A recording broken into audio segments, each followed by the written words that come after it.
आज के इस एपिसोड में भाई जो पहली खबर है वो काफी रियल मैड्रिड फैंस के हिसाब से तो भाई हैप्पी दिवाली का बोनस मिल गया उनको नया साल का गिफ्ट मिल गया, उनका रेजोल्यूशन ही पूरा हो गया। अब हाल ही में यहाँ पर तुमको पता है कोपा डेल रे में Barcelona, real Madrid, Atletico Madrid सब ने अपने अपने मैचेस जीत लिए। ऐसे में ये अटकलें लगाई जा रही थी कि क्या हमको एल क्लासिको देखने को मिल रहा है या हमको मैड्रिड डर्बी देखने को मिल रहा है, मतलब इन शॉर्ट क्या हमको रियल मैड्रिड भारूती हुई दिख रही है क्या। लेकिन यहाँ पर रियल मैड्रिड को मिली है लेगनेस, वहीं यहाँ पर एथलेटिको मैड्रिड को मिली है तालिबान और उसके साथ ही यहाँ पर बार्सिलोना को मिली है वैलेंसिया। और इसके आधा घंटे बाद ही ओंडा सेरा यानी कि एक स्पेनिश रेडियो स्टेशन कहूं या न्यूज़पेपर कहूं, उन्होंने इस चीज का खुलासा किया कि कार्लो एंसेलोटी रियल मैड्रिड को छोड़ने वाले हैं। और उन्होंने कहा कि यह डिसीजन खुद कार्लो एंसेलोटी का है और रियल मैड्रिड को यह चीज बता दी गई है। यहां तक कि उन्होंने अपनी ओरिजिनल रिपोर्ट में, जिसको बाकी मीडिया ने फिर छापा है, लेकिन हम ओरिजिनल रिपोर्ट की ही बात करेंगे, उसमें यह भी मेंशन है कि हाउएवर कॉन्ट्रैक्ट तो 2026 तक का है, लेकिन कार्लो एंसेलोटी अब यहां पर बिल्कुल भी रिस्क नहीं लेना चाहते और टोनी क्रूज के दिखाए हुए रास्ते पर चलना चाहते हैं। यानी कि हाईएस्ट पॉइंट जो कि मेरे को लगता है कि निकल चुका है, पिछले सीजन का जो हाईएस्ट वो पीक था, या फिर हम कह सकते हैं 21-22 वाला पीक था, या पिछले सीजन का ही पीक ले सकते हैं। पिछले सीजन का पीक हम ज्यादा लेंगे क्योंकि विदाउट बेंजेमा इट वाज, ठीक है, और एम्बापे भी नहीं था। तो पिछले सीजन का जो पीक था उसको अभी आई थिंक पार कर दिया। बट फिर अगेन कार्लो एंसेलोटी की फिलॉसफी इतनी है कि यहां पर रियल मैड्रिड को हम हाई पॉइंट पे छोड़ेंगे क्योंकि आने वाले सीजन में और चैलेंजेस होंगे और क्रिटिसिज्म होंगे। और उन्होंने अपने रिपोर्ट में इस चीज का भी रेफरेंस दिया है कि किस तरीके से रिसेंटली कार्लो एंसेलोटी इस चीज पे काफी ज्यादा क्रिटिकल है और काफी ज्यादा क्लोज सोर्सेज के हिसाब से ही थिंक्स कि यहां पर रियल मैड्रिड का जो फैन बेस है वो उनको अनजस्टिफाइबली यहां पर क्रिटिसाइज करा है क्योंकि कार्लो ने रियल मैड्रिड को बहुत कुछ दिया है और बदले में जब एक दो गेम हार जाते हैं तो रियल मैड्रिड के फैंस यहां पर टर्न ऑन हो जाते, अरे भाई टर्न ऑन नहीं, मतलब अरे ऐसा ही कुछ इंग्लिश का वर्ड होता है, वो आगे पीछे हो गया थोड़ा सा। कार्लो एंसेलोटी को यहां पर क्रिटिसाइज करते हैं मोरसो की जिस तरीके से सैंटियागो में उनको विसल किया गया। लेकिन इसके बाद यहां पर इटालियन जर्नलिस्ट की बात करें तो उन्होंने यहां पर अपने ट्वीट में एक कहा है कि ये चीज बिल्कुल सरासर गलत है। उन्होंने अपने रिपोर्ट में, जो कि यहां पर वो जर्नलिस्ट हैं गज़ेटो दे स्पोर्ट के, again I am not Italian, Bharat माता की जय, तो उन्होंने यहां पर इस चीज को लिखा है कि यहां पर कार्लो एंसेलोटी बिल्कुल भी नहीं छोड़ने के मन में है, उनके मन में कुछ भी नहीं है, ऐसा कोई उनका प्लान नहीं है। और अपना मैं जब ओपिनियन दूंगा तो तुमको मैं इधर ही जाता हुआ दिखूंगा इस रास्ते पे। उन्होंने इस चीज को कहा कि कार्लो एंसेलोटी इंटर्न मतलब इंटर्न वाला इंटर्न नहीं, इंटर्न इन और टर्न वाला, कि यहां पर रियल मैड्रिड में वो खुश हैं और वो यहां पर 2026 तक का ही अपना कॉन्ट्रैक्ट जो है उसको पूरा करेंगे। अब इस पे जो मेरा ओपिनियन है यार वो ये है कि देखो, आई थिंक यहां पर बार्सिलोना ने बॉटलिंग तो करी, जिस पर हम बात करेंगे थोड़ी सी, और एथलेटिको मैड्रिड भी अपना गेम हार गई है, तो जो टाइटल रेस है उसमें रियल मैड्रिड को एक अच्छा खासा एडवांटेज है। और अभी तुम रियल मैड्रिड में 1000 कमियां गिना सकते हो, लेकिन आई थिंक एक चीज ये है कि they have I think enough individual brilliance कि यहां पर ला लीगा में वो आर पार कर सकते हैं। इसका मतलब दो चीजें हैं। देखो, पहली चीज तो यह है कि सुपर कप और इंटरकॉन्टिनेंटल WWE यूएस चैंपियनशिप जीतने के बाद अब यहां पर आप कह सकते हो कि ला लीगा की जो टाइटल रेस है वो यहां पर अगर रियल मैड्रिड जीत जाती है तो कार्लो एंसेलोटी एक ऐसे सीजन में जो कि बहुत ही ज्यादा छूथाड़ा, लेकिन फिर भी वो यहां पर 3 ट्रॉफी दे देगा। इसके साथ जो दूसरा पॉइंट वो ये है कि ला लीगा की टाइटल रेस कोई ऐसी टाइटल रेस तो है नहीं कि जो मार्च या फरवरी में खत्म हो जाएगी, ये खत्म होगी, कंक्लूड होगी मई में। यानी कि इसके भी काफी कम चांसेस है कि कार्लो एंसेलोटी को मिड सीजन सैक किया जाए। इसका पूरा मतलब ये है कि Carlo Ancelotti down the road पूरा जाएगा। और ऐसे में अगर वो ला लीगा जीत गया तो तुमको पता है कि Carlo Ancelotti particularly real Madrid में इतना ज्यादा खुश है, वो इतना, और इस चीज को पूरी तरीके से वोकल भी रहता है कि उसको जब तक मन करेगा, जब तक उसके साथ होगा, जब तक रियल मैड्रिड उससे खुश होगी, वो यहां पर रियल मैड्रिड का मैनेजर बन के रहेगा। तो मेरे को लगता है कि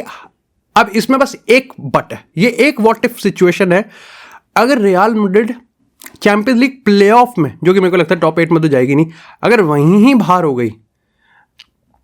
तो मेरे को लगता है कि आई थिंक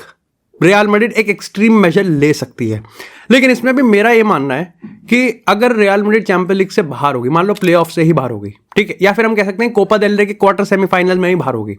तब रियल मैड्रिड पे एक डिसीजन होगा, या तो वो इमीडिएटली सैक कर दे या फिर वो आई थिंक आने वाला सीजन को सेमी सेक्रीफाइस कर दे। सेमी सेक्रीफाइस मैं इसलिए कह रहा हूं बिकॉज अगेन मैं तुमको लिख के बता रहा हूं कि रियल मैड्रिड इसके काफी कम चांसेस हैं कि डिस्पाइट यहां पर चैंपियंस लीग में बाहर हो गए, डिस्पाइट कोपा डेल रे में बाहर हो गए, इसके काफी कम चांसेस है कि रियल मैड्रिड आने वाले 2 महीनों में ला लीगा की टाइटल रेस से ही बाहर हो जाएगी, बहुत ही कम चांसेस हैं, ठीक है, क्योंकि 7 पॉइंट्स की बढ़त हमने बार्सिलोना पे बना रखी है, 2 पॉइंट्स की बढ़त आई थिंक एथलेटिको मैड्रिड पे भी है, तो आई think Real Madrid will do a good job. तो ऐसे में आई थिंक मेरे को लगता है कार्लो एंसेलोटी को अगर आप इमीडिएटली सैक करते हो then it's a matter of like honour वाली बात हो जाएगी कि आपने डिसरिस्पेक्ट कर दिया एक ऐसे मैनेजर को जो कि आपकी हिस्ट्री का ग्रेटेस्ट मैनेजर है। सो आई थिंक मेरे को लगता है कि इसमें कोई शक नहीं है कि रियल मैड्रिड मिड सीजन तो सैक नहीं करेगी, और आई थिंक जहां तक मेरे को कार्लो एंसेलोटी का भी पता है अगर वो ला लीगा की टाइटल रेस दे देता है तो आई थिंक वो 2026 तक रुकेगा। अगर ला लीगा की टाइटल रेस वो हार जाता है तो आई थिंक मेरे को लगता है कि रियल मैड्रिड यहां पर डिसीजन बना सकती है। हाँ, अगेन कंक्लूजन की बात करें तो कंक्लूजन सिंपल है,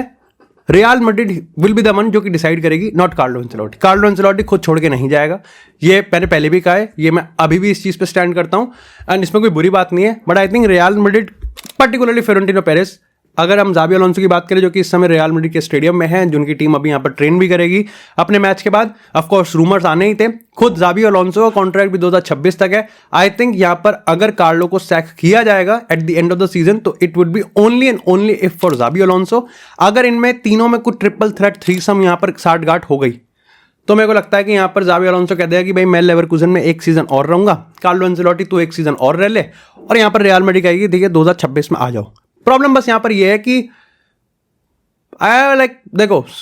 अगला सीजन भी फिर ऐसे ही होगा, कुछ खास नहीं होगा। हाँ, अगर 1-2 साइनिंग यहाँ पर आ गई, जैसे ट्रेंट आ गया, कार्वाहाल वापस आ जाएगा, फिर डेविड आलाबा एक आधी सेंटर साइनिंग कर लेंगे हम यहाँ पर, एक क्या पता मिडफील्ड में हम कुछ शफल कर दें, मे बी, बट इसके काफ़ी कम चांसेस हैं कार्लो एंसेलोटी को एक ऐसा सिस्टम बिल्ड कर पाएगा जो कि genuinely would be like very full proof, like हंसी फ्लिक टाइप का कलेक्टिव फुटबॉल, या फिर लाइक एक आइडेंटिटी खिलाएगा वो इसमें। अभी तो इट्स लाइक फ्रीडम और फ्री फ्लोइंग फुटबॉल होता है कार्लो एंसेलोटी का। खैर, अब बात करते हैं यहाँ पर थोड़ी सी मैनचेस्टर यूनाइटेड से। मैनचेस्टर यूनाइटेड में अमोरिम ने, ऑफ कोर्स मैंने तीनों मैचेस देखे, मैड्रिड का मैच देखा, बार्सा का मैच देखा, यूनाइटेड का मैच देखा। आई अपोलोजाइज कि मैंने वीडियो नहीं बनाई है, तो मैं इसी वीडियो में थोड़ा सा रिकैप कर दूंगा। मैनचेस्टर यूनाइटेड एक बार फिर से ब्राइटन से हार गई, और अभी आई थिंक पिछले कुछ सालों में आई थिंक ब्राइटन वो क्लब है जिसने सबसे ज्यादा यूनाइटेड को हराया है, विच इज लाइक बताता है कि लाइक ब्राइटन का मॉडल ऑफ फुटबॉल और मैनचेस्टर यूनाइटेड का मॉडल ऑफ फुटबॉल कितना अलग है। वहां पर भी चेंजेस हुए हैं, वो कॉन्स्टेंटली प्लेयर्स को बेचते भी हैं, वो प्रॉफिट भी कमाते हैं, सेम उल्टा थोड़ा सा। तो मेरे को लगता है कि यहां पर जब रूबन अमोरिम ने इस चीज को कहा कि ये वर्स्ट मैनचेस्टर यूनाइटेड है, तो टेक्निकली पिछले कुछ सालों की, या फिर हम कह सकते हैं कि इस सेंचुरी की तो वर्स्ट है। 2000 की हम बात करें तो आई थिंक इस सदी की तो यहां पर ये वर्स्ट मैनचेस्टर यूनाइटेड टीम है। आई थिंक काफी सारे लोग अब रूबन अमोरिम को भी थोड़ा सा यहाँ पर क्रिटिसाइज कर रहे हैं, क्योंकि रूबन अमोरिम यहाँ पर कलेक्टिवली इतना शार्प टर्न ले चुका है इस टीम के साथ कि देखो गेम तो बहुत खराब खेला मैनचेस्टर यूनाइटेड, सही मैं बता रहा हूँ, बहुत ही ज्यादा खराब खेला। आप कह सकते हो कि ब्राइटन के अगेंस्ट हर एक चीज यूनाइटेड के एंटी जा रही थी, लाइक फिजिकलिटी नहीं है, आप कह सकते हो कि यहाँ पर जो टेक्निकलिटी थी, जिस तरीके से वो खिलाने की कोशिश कर रहा था, यूरो को उस साइड खिला दिया, मैगवायर की परफॉर्मेंस भी थोड़ी कुछ खास अच्छी नहीं आई, इसके साथ यहाँ पर जो मिडफील्ड है वो भी काम नहीं ही कर रही थी। प्लस यहाँ पर ब्राइटन जिस तरीके से खेलती है ना, वो इतना फास्ट और इतना टेक्निकल प्लेयर्स के साथ होता है कि they are accustomed to it. I think it will take time, और आई थिंक रूबन अमोरिम इस चीज को इसलिए भी जस्टिफाई कर सकता है बिकॉज ही इज लाइक, अब देख लो भाई, मैं तो तुमको सामने रियलिटी बता रहा हूँ, ये रियलिटी है, तुमको मानना है मानो, लेकिन एक्सपेक्टेशन ज्यादा मत रखना। And all together I think Manchester United are going out of Europe, like Premier League table के मैं हिसाब से बता रहा हूँ। अब यूरोपा में देखते हैं क्या हिसाब होता है क्या हिसाब नहीं होता है। 2 चीजें, सबसे पहले गार्नाचो के एजेंट को यहां पर स्टैमफोर्ड ब्रिज पे पाया गया, मतलब पाया गया तो सही वर्ड नहीं होगा, पाया गया क्या मतलब था, मतलब देख लिया, मतलब बैठे हुए देख लिया, he was watching the match. और ऐसे में मैंने तुमको पिछले कुछ फुटबॉल डेली के एपिसोड में बताया था गार्नाचो के साथ कैसा सीन बन रहा है कि नेपोली भी यहां पर इंटरेस्टेड है, लेकिन वो 50 मिलियन से ज्यादा नहीं देंगे, और चेल्सी भी इंटरेस्टेड है। तो आई थिंक यहां पर गार्नाचो जा सकता है। अगेन मैनचेस्टर यूनाइटेड पे प्रेशर बन रहा है कि भाई प्योर प्रॉफिट। अच्छी बात यह है कि उन्होंने एंटनी की डील कर दी, तो एंटनी टू रियल बेटिस हो रहा है यहाँ पर, एंटनी का वेज बिल पर उनको काफी अच्छा वो पड़ेगा। अब यहाँ पर जो सबसे बड़ी अपडेट आ रही है वो है भाई मार्कस रैशफोर्ड से। काफी लोग ये बता रहे हैं कि बार्सिलोना और मार्कस रैशफोर्ड में इस समय जो छुई मुई इनकी बहन की चिकपुई जो हो रहा है यहाँ पर, इस पॉइंट ऑफ टाइम पे यहाँ पर मार्कस रैशफोर्ड पूरी तरीके से तैयार है कि वो लाइक ही इज क्यूलर। बार्सिलोना भी तैयार है कि भाई ठीक है ही इज क्यूलर, लेकिन प्रॉब्लम बस यहाँ पर ये है कि बार्सिलोना को अभी एक प्लेयर को सेल तो करना ही पड़ेगा, और इस पॉइंट ऑफ टाइम पे उनके पास ज्यादा सेलेबल एसेट्स नहीं है। लाइक क्योंकि जनवरी है ना, तो फ्रैंकी डियोंग को आप सेल नहीं कर सकते, अराउगो को आपने रोक लिया, बाकी जितने भी एसेट्स हैं पर्टिकुलरली जिनको आप बेच सकते हो वो काफी इंपॉर्टेंट है हंसी फ्लिक के लिए और बार्सिलोना के सीजन के लिए, ठीक है। तो बार्सिलोना ज्यादा फिंगरिंग नहीं कर सकती। हाउएवर 2 प्लेयर ऐसे हैं, पहला है यहां पर एरिक गार्सिया जिसको जिरोना पसंद करती है, और दूसरा है यहां पर अंसु फाटी, बट अंसु फाटी नहीं जाएगा, सैलरी इतनी बड़ी है, क्या कर सकते, कुछ नहीं कर सकते। सो आई डोंट नो कि कैसे यहां पर अंसु फाटी को निकालेंगे, लेकिन जब तक नहीं निकालेंगे, क्योंकि देखो राशफोर्ड की 18 मिलियन की सैलरी है एक सीजन की, आधे सीजन की यानी कि 9 मिलियन की सैलरी, उसमें बार्सिलोना को लगभग 4-5 मिलियन तो देने ही पड़ेंगे।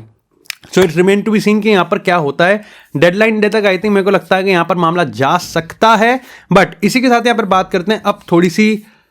Like La Liga title race की। बार्सिलोना, देखो मेरे को लगता है कि यहाँ पर बार्सिलोना, एथलेटिको मैड्रिड और रियल मैड्रिड की बात करें, एथलेटिको मैड्रिड हार गई लेकिन race, which is kind of like weird, क्योंकि 15 मैच उन्होंने स्ट्रेट जीत रहे थे, फोड़ रहे थे, भाई एथलेटिको मैड्रिड हार गई तो वो यहाँ पर रियल मैड्रिड से पीछे आ गई। लेकिन इन तीनों में ही जो सबसे ज्यादा आई थिंक इंटरेस्टिंग केस है ना, वो यहाँ पर बार्सिलोना का है। लाइक जहाँ बार्सिलोना बड़े, I think Barcelona heavy weights को हरा ही देती है नो मैटर व्हाट।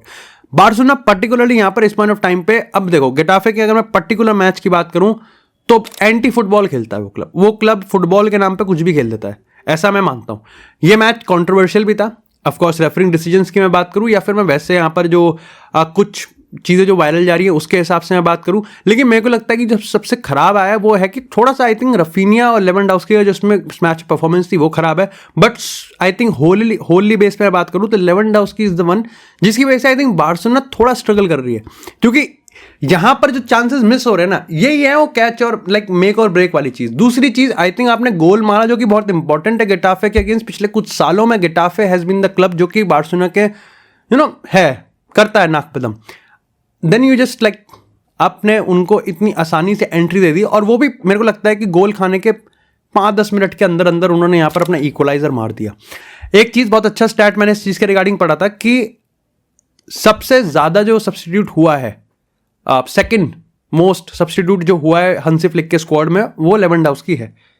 और 50% गेम्स में लेवेंडोव्स्की जब सब्स्टिट्यूट हुआ है एंड की मिनट्स में, यानी कि 75 के बाद, उसमें 50% में बार्सिलोना हार रही थी। सो दिस इज लाइक कि लेवेंडोव्स्की का स्टॉक कैसे गिर रहा है, समझ रहे हो तुम इस चीज को, कि लेवेंडोव्स्की कितना ही क्लिनिकल हो, कितना ही अच्छा हो, लेकिन अब हंसी फ्लिक भी इस चीज को मान चुका है कि यहां पर लेवेंडोव्स्की अब सस्टेन नहीं कर सकता, चाहे फर्रान टोरेस की बात करें चाहे पाउ विक्टर की बात करें। इसी के साथ यहां पर अब 7 पॉइंट आप पीछे आ गए हो। बार्सिलोना चैंपियंस लीग में पूरी तरीके से स्ट्रॉन्ग जा रही है, आई थिंक कप कॉम्पिटिशन में दिल गो, एंड वही मैं पॉइंट कह रहा हूं कि यहां पर आप कलेक्टिवली टैक्टिक्स पे तो आप ज्यादा कुछ नहीं कह सकते, थोड़ी देर टिंकरिंग पिंकरिंग करनी पड़ेगी, लेकिन जब आप बायर्न को हरा देते हो कन्विंसिंगली, जब आप यहां पर रियल मैड्रिड को 2 एल क्लासिको में हराते हो, जब आप एक ट्रॉफी जीत चुके हो, तो यू कैन नॉट से कि भाई हंसी फ्लिक यहां पर कोई गलत काम कर रहा है। हाउएवर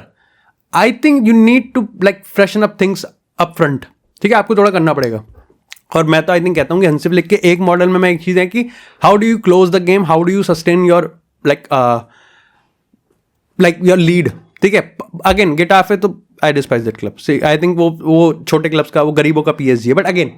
यहां पर बात करते हैं थोड़ी सी रियल मैड्रिड की। जैसा मैंने एंसेलोटी वाली स्टोरी में कहा, आई थिंक मैं काफी ज्यादा इस चीज से एग्री करता हूं कि पॉइंट यहां पर बस इतना है कि इस आप 1000 कमियां गिना सकते हो, ठीक है। Ceballos has been a menace, Ceballos कुछ खास वायरल जा रहा है इस पर टाइम पे, उसके 2013 की स्क्रीनशॉट देख लिए मैंने। बट आई थिंक जहां तक मेरे को लगता है कि यहां पर जो पॉइंट है कि एम्बापे, यस, अब कार्लो एंसेलोटी का उसको ये कहना कि he is the best number 9 in the world, ठीक है, हैरी केन की चिक पुई हो जाएगी वहां पर। बट अगेन आई थिंक जो वो कहना चाह रहा है वो ये है कि of course Mbappe as a number 9 can play good, can play very very good, और जो खेला है वो लास्ट पाल्मास क्या कहें, अब आई थिंक हम कह सकते हैं कि एग्जैजरेट नहीं कर रहे, एम्बापे इज रियली बैक। और इस रियली बैक का जो मतलब है वो गोल और असिस्ट से नहीं है, वो इस चीज से मतलब है कि आई थिंक यहां पर जब हम ये कह रहे थे कि एम्बापे एक बात समझ गया ना रियल मैड्रिड को, और रियल मैड्रिड एम्बापे को समझ गई, ये जो कॉम्बिनेशन है ना, ये घातक होने वाला है, ये बहुत घातक होने वाला है। इसलिए मैं कह रहा हूं कि यहां पर लो ब्लॉक्स की अगर हम बात करें, या फिर बेलिंगम, एम्बापे, विनीसियस, रोड्रिगो, ये परफॉर्मेंस आ रही है। और अगेन ये सारे प्लेयर्स मिलकर रियल मैड्रिड के डिफेंस को ठीक नहीं करेंगे, वो वैसे भी रहेगी, खराब ही रहेगी। अगेन नो लास्ट पाल्मास के अगेंस्ट आपने 27-30 सेकंड के अंदर गोल खा लिया, इससे शर्म की बात और क्या होगी ज्यादा। लेकिन अगेन ला लीगा में जिस तरीके से टीम्स खेलती हैं, वो आर पार लगाने में काम आ जाएगा रियल मैड्रिड को। यहाँ पे मेरा मानना तो यही है इस पॉइंट ऑफ टाइम पे।